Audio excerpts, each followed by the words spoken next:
Voici ce que vous devrez retenir, la méthode pour additionner ou soustraire deux fractions de dénominateurs différents.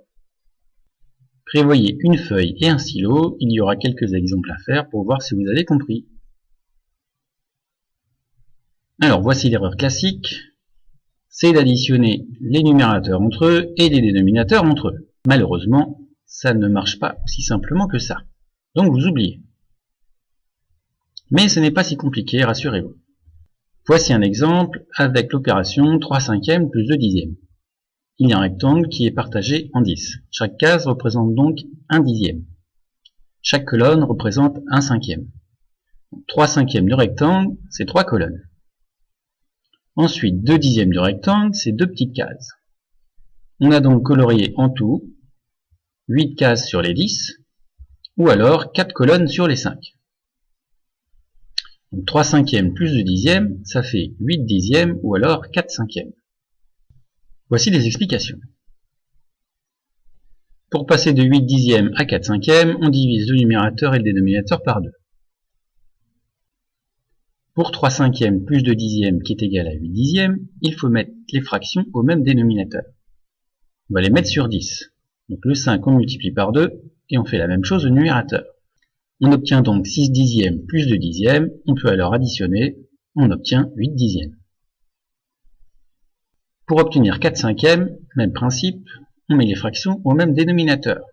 La deuxième fraction, on va la mettre au dénominateur 5. On va diviser le 10 par 2, et on divise également le numérateur par 2.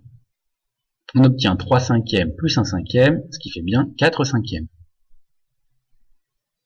Pour additionner ou soustraire des fractions de dénominateurs différents, on met au même dénominateur. On peut alors additionner ou soustraire, et on simplifie le résultat si possible. Par exemple, pour 3 quarts plus 5 douzièmes, les deux fractions ne sont pas au même dénominateur. On va donc mettre les deux fractions au même dénominateur. 12 est dans la table de 4, donc on va multiplier le 4 par 3. On fait la même chose au numérateur pour que la fraction reste égale. On obtient alors 9 douzièmes plus 5 douzièmes, on peut additionner, et on obtient 14 douzièmes. 14 et 12 sont dans la table de 2, donc on peut simplifier la fraction, et on obtient 7 sixièmes. Pour 5 sixièmes moins 3 huitièmes, il faut les mettre au même dénominateur. Il faut trouver un nombre qui est à la fois dans la table de 6 et dans la table de 8. Il y a 24. Donc 24 c'est 6 fois 4, donc on fait la même chose au numérateur, et 24 c'est 8 fois 3, donc on fait la même chose aussi au numérateur.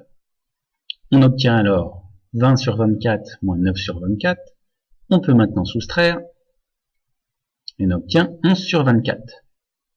On simplifie le résultat si possible, mais là, ça ne l'est pas. On aurait pu également faire 6 fois 8 et 8 fois 6. Là, c'est sûr que ça marche, les dénominateurs vont être égaux.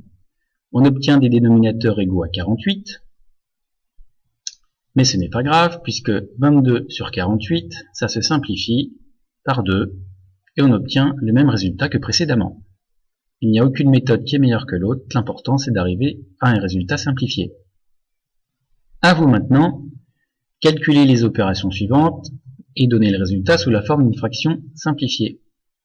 N'oubliez pas de mettre la vidéo sur pause, car les solutions sont quelques secondes après.